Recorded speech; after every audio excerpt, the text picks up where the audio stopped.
હોય ને? ચલો ગુડ મોર્નિંગ. ક્યાં પહોંચ્યા હતા આપણે? પ્રકરણ નંબર 7 માં ધોરણ 7 નો રાશિઓની તુલના. કેટલા દાખલા ગણ્યા? દાખલા સ્વાધ્યાય 7.1 માં 10 દાખલા, બરોબર? અને 7.2 માં 5 દાખલા ગણ્યા. હવે ક્યાં પહોંચ્યા આપણે?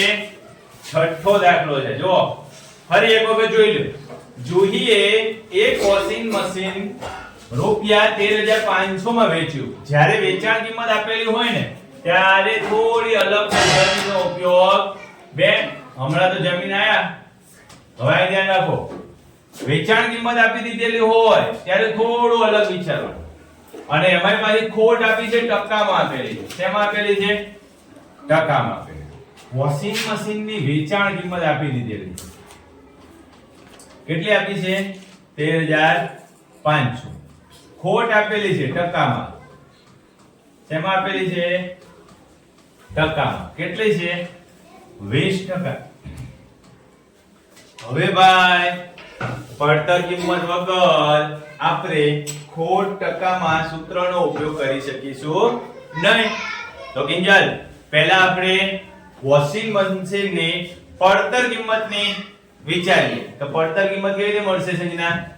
બરોબર? તો ચાલો જોઈએ. વોશિંગ મશીનની પડતર કિંમત ધારો કે 100 રૂપિયા હોય. જોજો ભાઈ,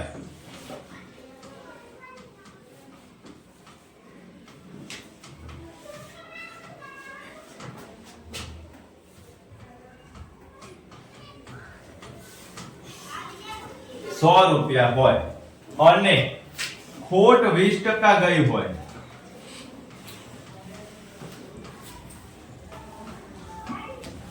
તો 100 ના 20% કેટલા થાય? તો 100 ગુણ્યા 20 ભાગ્યા 100 એટલે 100 ગયા. 100 ના 20% કેટલા થયા? 20 રૂપિયા. 100 ના 20% કેટલા થાય? 20 રૂપિયા. તો પડતર કિંમત એની વેચાણ કિંમત કેટલી મળશે? તો કે વેચાણ કિંમત બરાબર 100 - 20 એટલે 20% ખોટ ખાઈને એને જે વેચાણ કર્યું ને એની વેચાણ કિંમત શું મળી? 80 રૂપિયા મળી.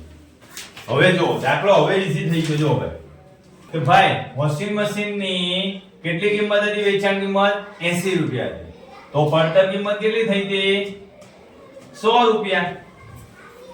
પણ અહીં તો 13,500 રૂપિયા એની વેચાણ કિંમત છે. આ વેચાણ કિંમત છે એટલે આ પણ શું થશે? વેચાણ કિંમત. તો એની પડતર કિંમત કેટલી મળશે? હવે જો સીધે સીધું 13,500 ગુણ્યા 100 ભાગ્યા 80. 0 0 ગયા. જો હું તો 13,500 ગુણ્યા 10 છે એટલે 1,35,000 થયા ભાગ્યા 8 વડે. ચાલો કરી નાખો. ભાગાકાર 8 વડે કરો જોઈએ. પાછળ 1000 છે તો 8 વડે ભાગાકાર થશે. મેં તમને 8 ની વિભાજ્યતાની ચાવી શીખવાડી ત્યારે પણ કીધું હતું કે 0 0 3 હોય ત્યારે 8 વડે ભાગાકાર થશે. તો આમાં પણ થશે. ચલો 8 1 8 55 8 6 48 7 0 8 8 64. કેટલો જવાબ આવશે? 60 થશે. 7 8 56. પાછો કેટલો જવાબ આવશે? 40 થશે. 8 5 40 0. થઈ ગયું? આવી ગયું? 16,875. કેટલો જવાબ આવ્યો ભાઈ? 16,875.